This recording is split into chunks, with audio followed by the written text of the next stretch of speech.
Estamos num momento muito gostoso de prosa boa, trazendo memórias do campo. E olha só quem está comigo aqui hoje para trazer essas memórias. Marcos Laburi, Guilherme Vargas, dois técnicos da Alta, de gerações bem diferentes. E é com vocês que eu quero saber hoje memórias. Vou começar com Laburi.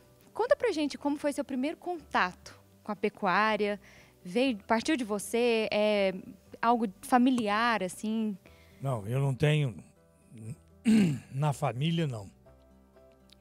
Não sou filho de fazendeiro, mas o gado, os animais sempre me chamaram a atenção. E quando eu escolhi, eu nem sabia o que era zootecnia, né? Tinha veterinária, agronomia e uma turma de amigos, vamos fazer agronomia. E na escolha eu vi zootecnia, procurei saber o que era. A zootecnia. Eu formei por Viçosa em 78, então estamos fazendo esse ano 43 anos. Uberaba, Exposebu, eu conheci antes de formar, em 77, eu vim aqui no Exposebu como estudante e fiquei encantado. Fiquei encantado mesmo, porque eu não conhecia o zebu. A minha terra de Muriaé é uma terra de gado de leite. Falei, nossa, que coisa linda isso aqui. A Exposebu, ela encanta, ela chama atenção. E já naquela época chamava muito essa atenção. Mas eu gostava mesmo era de cavalo, né? Mas por coincidência da vida, eu me formei e apareceu a oportunidade de eu me candidatar a uma vaga aqui em Uberaba pela BCZ. E eu tive a sorte, agradeço muito a Deus, de ter sido contratado pela BCZ em 1978. Então eu participei da primeira Exposebu comigo como estudante e depois já como profissional.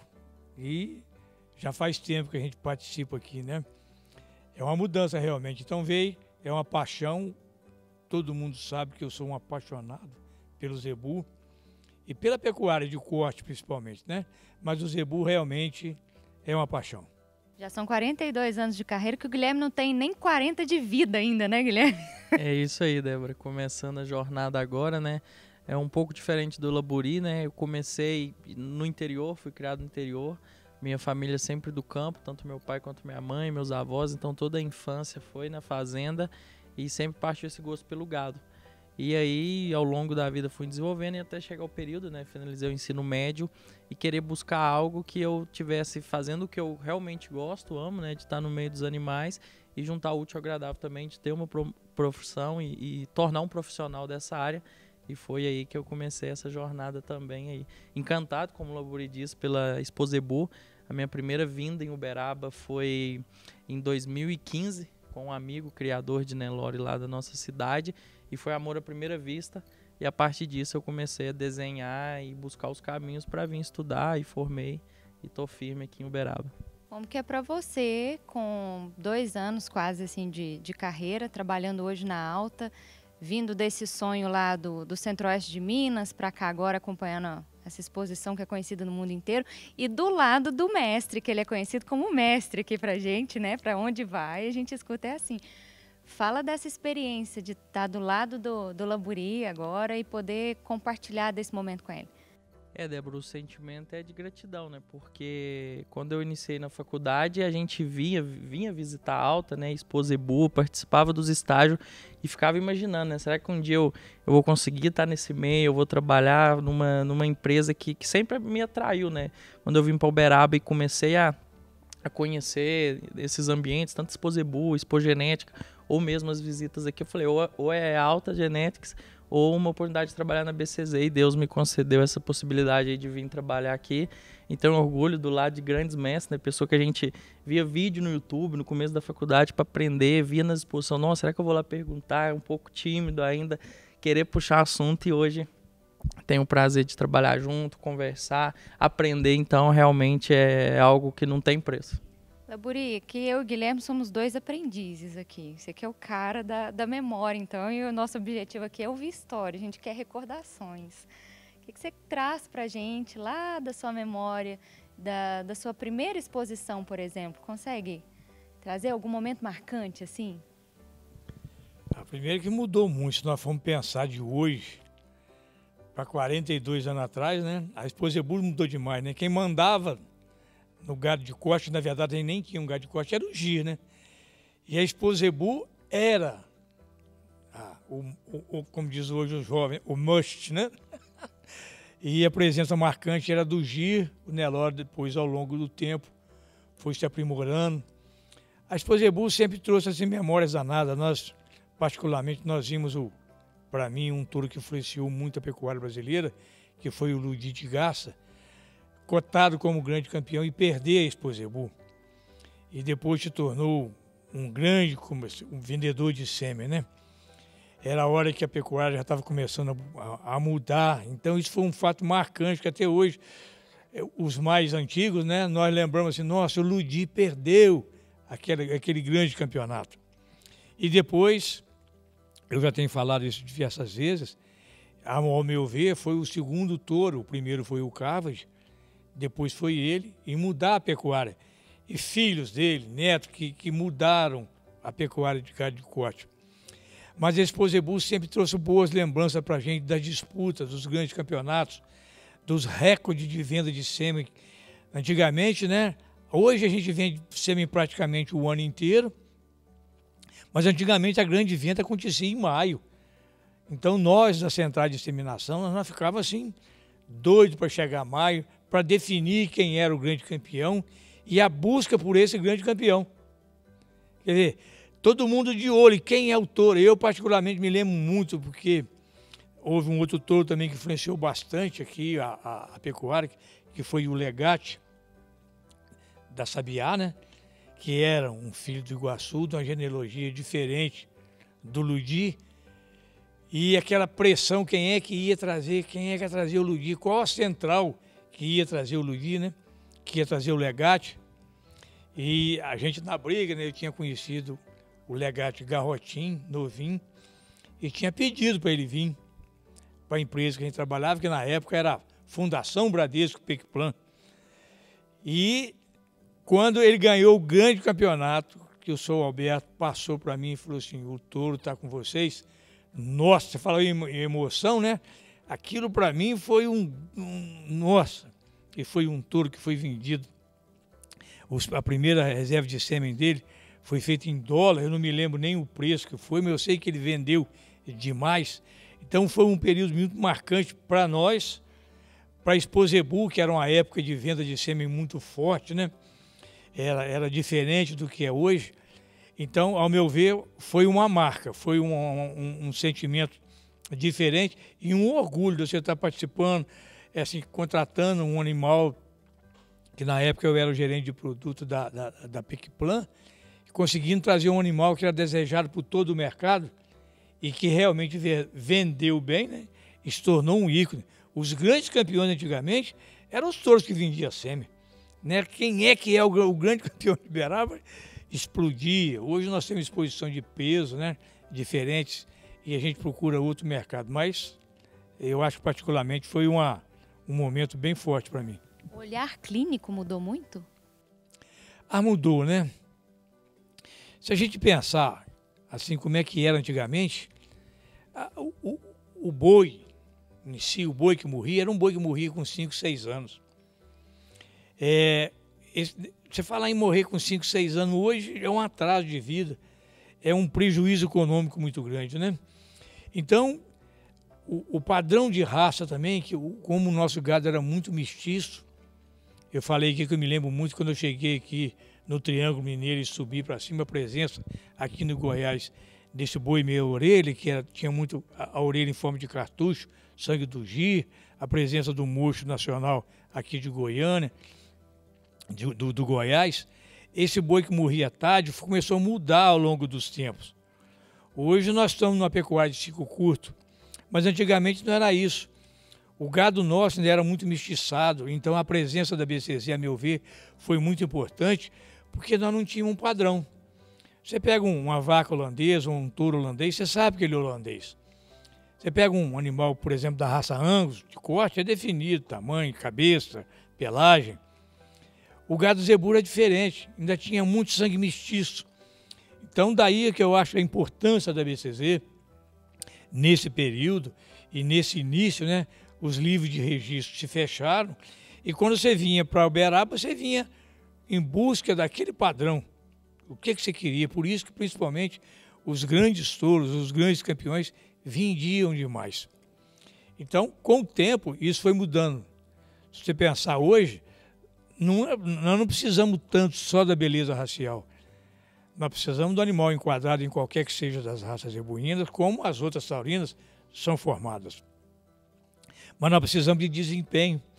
Então, o melhoramento genético hoje é uma realidade. Nós já temos hoje criatórios de seleção muito voltados para outras características, tipo precocidade, que nós não buscávamos isso no passado. O critério era só peso, né? Com quanto que um boi vai morrer, qual o peso que ele vai pesar, quantas arrobas. E antigamente, quando a gente dizia, né? Era um tempo que a gente amarrava cachorro com linguiça. Era um tempo mais rico, de fartura. Você vendia um caminhão de boi, você tinha um retorno muito forte. Mas você pensava também, uma vaca ficava uma vida aí para te dar 1, 2, 3 bezerros. Hoje nós temos vaca aí com 9, 10 anos, já me entregando 4, 5 e até 6 crias. O que mudou para mim, então, foi a busca que nós mudamos, o melhoramento genético. Hoje nós temos raça, nós temos carcaça, nós temos desempenho. E a Expo Zebu sempre vai ser assim, esse charme. Acabaram aquelas grandes negociações, outra coisa que eu lembro muita saudade, assim, era o negócio de pavilhão, se falava, né? Ô, fulano está comprando o boi do ciclano. Ficava aquele zuzunzum, né? Quem vai comprar? Né? E eram os bons negócios. Uberaba sempre foi conhecido como uma terra de mascate, uma terra de negociações, né? A terra da farinha podre, que daqui que saía para levar o zebu.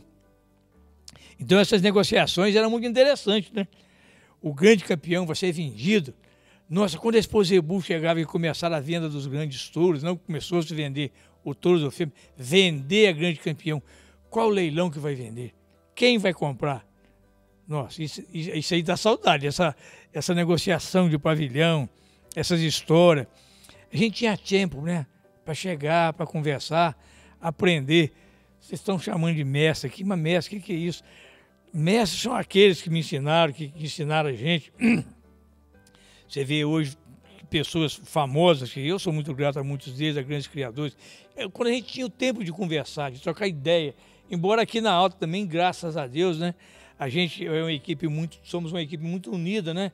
E a gente conversa muito e é com muita assim, satisfação que a gente vê essa turma jovem, né? Estando conosco, trocando ideia conosco e nós aprendendo com isso também, né? Eu acho muito interessante. Guilherme, profissionalmente, você não pegou essa fase que o Laburi comentou agora, né? Você já chegou com esse melhoramento genético do jeito que já funciona, com essas classificações, né? De todas as provas já. Como que você consegue imaginar se tivesse 40 anos atrás junto com a Laburi? Consegue imaginar ou já é de agora mesmo, daqui para frente, como a gente fala da genética? É uma excelente pergunta, né, Débora? O que eu tive de contato, né, como eu disse, foi em 2015, minha primeira Expo Zebu, que eu vim como visitante, então um olhar literalmente diferente, não conhecia absolutamente nada desse mundo, né? E a partir disso, 2016, que eu já entrei na faculdade, a partir disso foi fazendo estágio todo ano e evoluindo nesse sentido de conhecimento. E o que eu percebo que realmente são anos diferentes, né? As coisas estão muito mais aceleradas, então a informação chegou muito rápido, a tecnologia hoje mesmo é um exemplo, né? A gente vivendo a fase da pandemia, então um outro ambiente, mas o que eu percebo que eu gostaria, se tivesse uma máquina de voltar ao passado, e principalmente por isso que o Laburi falou, né? Eu acredito que era uma outra fase que se vivia, então aquele bate-papo num pavilhão, e hoje a gente observa que os negócios estão muito acelerados, então talvez não tenha esse tempo, né, de bater uma prosa, aquela prosa de curral, que hoje realmente está muito mais interligado, mas é os processos, né, da vida, da humanidade, né, que eu enxergo essa evolução, que trouxe contribuições também, né, como o Laburi citou muito, a evolução que hoje, o que comercializa dentro de uma exposição dessa, comparado a anos anteriores, a democratização dessa genética, então acontece uma Expo Zebu, as pessoas têm muito mais acesso, podem visitar, e acredito que antigamente era um pouco diferente. E um outro ponto que eu vejo também, participei na época de faculdade, hoje quantos protocolos se fecha, né, para exportar sêmen, exportar um embrião, exportar uma genética. Acredito que antigamente era mais restrito, né? Então acho que foi uma evolução grande, mas um sonho era poder voltar lá atrás para andar nesse passado aí, nessa Expo Zebu. Um pouquinho dessa emoção. Sentir esse clima aí com quem começou, né? Porque eu imagino deve ser Torres Homem, Rômulo Kardec, você tá no meio desse pessoal que hoje tudo que a gente tem de pecuária a nível de Brasil, a gente deve a esse pessoal que realmente buscou e trouxe, né? Porque hoje é muito fácil o que a gente tem disponível, mas naquela época uma pessoa entrar no navio e ir lá na Índia e buscar um exemplar, e hoje ver a força que o Nelore, né, o Zebu tem, então realmente é tirar o chapéu. A gente estava falando muito aqui do ontem, do hoje, da exposição, né? Você, no seu ontem, que ainda é recente, seu primeiro olhar adolescente na feira e hoje como profissional, e aqui aprendendo, vivenciando isso, seu olhar mudou do seu olhar de adolescente para profissional, hoje indo para campo, mais um olhar técnico? Como que você avalia isso? Ah, com certeza, né? O primeiro contato que eu tive com a Expo Zebu, a gente olha como um admirador, né? Fica aqueles animais grandes, aquele volume de animais, diferente raça que eu mesmo não conhecia.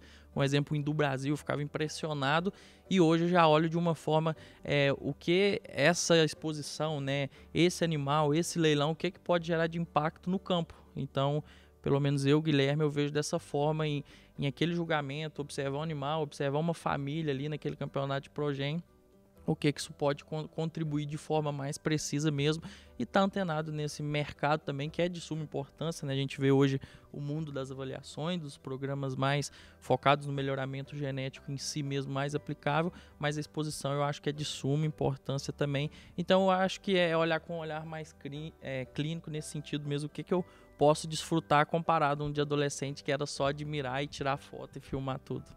Laburi, hoje a gente está conversando, falando da feira, da exposição aqui, sentado, para a câmera, mas eu queria que você trouxesse a sua memória, assim, fecha o olho, o que traz de emoção para a gente sentir isso? O ontem, como que era chegar no parque, viver realmente a exposição de anos atrás?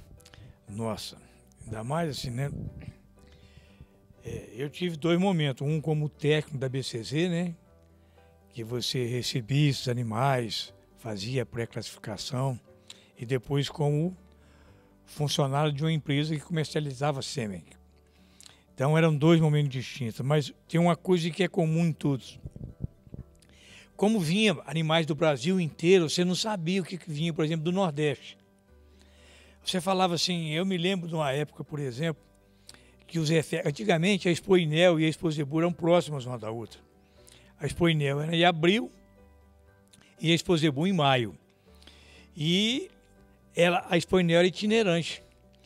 E eu me lembro com a Expo Inel em Londrina, apareceu um garrote chamado Zé Feque Abdala, que hoje todo mundo conhece como um grande touro para leite, essas coisas tudo. Mas o Zé Feque não era brasileiro, embora fosse de criadores brasileiros, de sua geração prata. Ele nasceu na Argentina.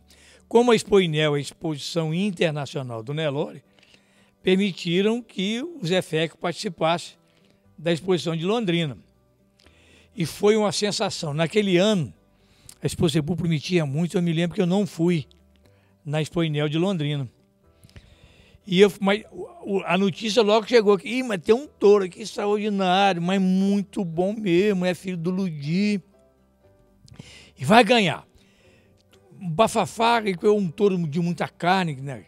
Ele chamava na Argentina de carniceiro, nessa turma aqui de baixo do sul, animal carniceiro, muito forte. Eu sei que o Zé Feque fez um sucesso. E por um acordo, eu não sei o que aconteceu, mas permitiram que o Zé Feque, mesmo de fora, participasse da Expo Zebu. E eu me lembro assim, que essa foi assim, interessante, porque lá ele era uma maravilha, né? Ele não ia concorrer aqui, né? Mas a partir do momento que ele foi candidato, falou, não, ele pode ir para Uberaba, começar a falar, não, mas aqui ele tem muito de brama, ele não é puro, não. Ele tem a orelha mais pesada, é cabeçudo. Você vê como é que era a competição, né? A competição era ferrenha. Todo mundo se preocupava demais. Sabe, Guilherme, como é que vou preparar o animal, vou esconder o animal. Nós da Central acompanhávamos como é que era isso, quanto que está pesando. Porque um animal, o critério antigamente era beleza e peso. Era o conceito que você tinha, né? Beleza, peso. A gente lembra muito do enlevo, quando fala em beleza, que foi um dos animais, dos machos mais bonitos que nós tivemos, como foi no passado um Schumacher. Então todo mundo esperava, né? O bitelo, que vai ganhar, vai disputar com o enlevo. Esse tchan é que a adrenalina subia mesmo. Você ia acompanhando o julgamento. O julgamento antigamente, gente, aquela pista de Uberaba, aquilo ali ficava lotado. Hoje é diferente. O proprietário quase não vem. O proprietário e a maioria são empresários. Eles não vêm participar disso aqui. Vem o peão, vem o capataz, às vezes um diretor. Mas antigamente não, né? Todo mundo tinha torcida. Tinha torcida, um touro ganhava, uma parte da plateia levantava, gritava, e a outra moada e bravo. Como é que eu posso perder para um touro desse? O juiz, nossa, se pudesse, ele esfregava o juiz. Eu já vi criador xingar o juiz. Você não sabe nada, eu sei o que você está fazendo aí. Nossa, não vou citar os nomes, mas nós já vimos muito bate-boca disso aí. O próprio peão, né? A competição de você empurrar um touro em cima do outro. O touro está lá paradinho, o grande candidato, né? Aí o outro vinha devagarzinho e encostava um no outro. Macho com macho, você já viu, né? Aí o animal já saía da posição, porque no final, qualquer detalhe é importante. A posição da orelha, porque são detalhes que definem um grande campeonato. Em princípio, todos eles são bons. Passaram por todas as categorias e agora dá para julgar. Antigamente entrava até um bezerro. Hoje não entra mais, mas antigamente entrava o bezerro. E nós já vimos. Eu vi o meu amigo Romo Kardec de Camargo dar o reservado grande campeão da Exposebu para um bezerro. E foi um pega para capar. Então, esse tchan... Já saiu indignado depois de alguma prova? Já. Não vou falar quem, porque meus amigos... Mas já fiquei bravo. Nossa Senhora, por não contratar determinado animal. Diferente do legado que o animal veio para nós, né? O cara falou, olha, já está contratado pela outra empresa, ou você está com tudo preparado para ganhar um grande campeonato, e de repente você vê e esse animal perdeu. Nossa Senhora, a decepção. Você vê o peão chorar, você vê o dono clamar, a mulher do dono chamar, os meninos, perdeu. E a torcida em si, né? Gente, você não deve nem lembrar, né, Débora, de um parque da Exposebu lotado. Lotado. Antigamente, no tempo antigo, não tinha leilão. O julgamento acabava por volta de 4, 5 horas da tarde. É a hora que aconteciam os negócios, né? Vou vender, vou comprar, você tomava uma cerveja. É a hora que você conversava com os criadores. Você pensou que maravilha você conversar com o Sr. Rubico? Com o Sr. Farambuchala? Com o Sr. Torres? Não, com o Sr. Torres eu não tinha intimidade com ele, embora tenha os outros nossos aqui antigos, tem. Mas eu não tinha, mas o Sr. Rubico, o Sr. Farambuchala. Nossa, sentava e conversava com eles, o vídeo, o Brito. E os técnicos, né? É hora da cerveja que você tocava, fulano, é hora que você podia meter o pau no juiz, né? Não é?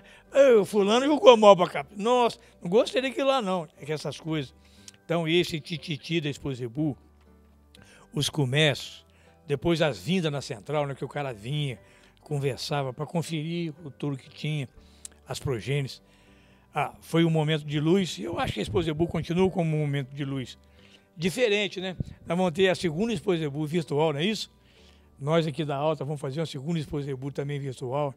Foi muito bom, eu gosto. Como o senhor mencionou, esse tititi, a gente ficaria aqui horas e horas ouvindo essas histórias que traz pra gente um pouquinho dessa emoção, mas a gente precisa encerrar, tem muitas histórias para contar. De forma rápida, eu gostaria de uma lembrança de vocês dois, então. Guilherme, essa lembrança vai ser mais recente, de algo que a gente não pode deixar passar, não pode deixar esquecer de jeito nenhum. Algum momento marcante? Guilherme, você que está mais recente, consegue lembrar? Peguei no pulo agora. Lembro sim, algo que foi muito marcante para mim foi, como eu disse, né, eu vim na primeira Exposebu como um visitante, sem entender nada e deslumbrado com aquele mundo. No segundo ano fiz meu primeiro estágio já na faculdade.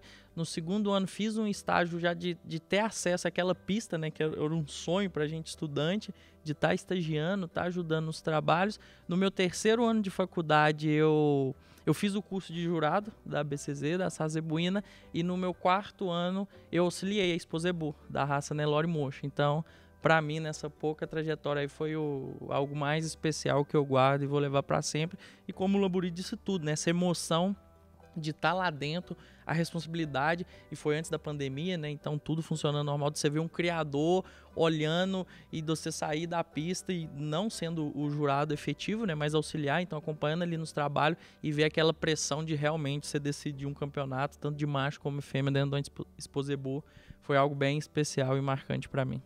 Imagino. Laburi conseguiu puxar aí, né? Entre tantas lembranças? Para mim, eu ainda considero o grande momento da Exposebu, quando o Dr. Alberto Labone falou para mim, ó, o Legatti acabou de ser o grande campeão, ele falou, o touro está contratado por você. Eu achei uma coisa que me emocionou muito. Então eu agradeço muito, mestre Guilherme. Gostaria de ficar ouvindo muito mais tempo as histórias, que eu sei que tem muita coisa para contar, e isso traz um gostinho para a gente também, leva a gente lá no tempo um pouco. Mas a gente tem mais memórias para trazer. E a gente vai conversando nos corredores aí. Exposebu é muito mais alta.